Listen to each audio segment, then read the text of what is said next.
নতুন এনআইডি করা, এনআইডি সংশোধন, ভোটার স্থানান্তর এগুলোতে অনিয়ম হয়, সরকারি ফির অতিরিক্ত টাকা নেওয়া হয়। এই মর্মে অভিযোগের প্রেক্ষিতে আমরা আজকে একটা এনফোর্সমেন্ট অভিযান পরিচালনা করি। আউটসোর্সিংয়ের মাধ্যমে নিয়োগপ্রাপ্ত তারা নগদে টাকা নেয় মর্মে আমরা 2-3 জনের কাছে জানতে পারি।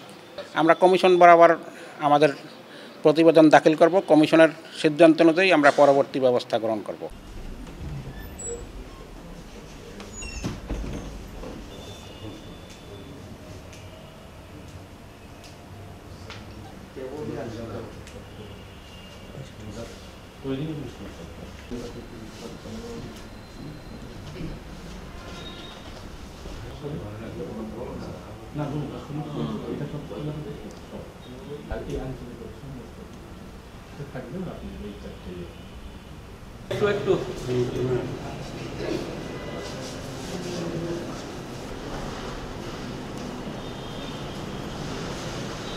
এখানে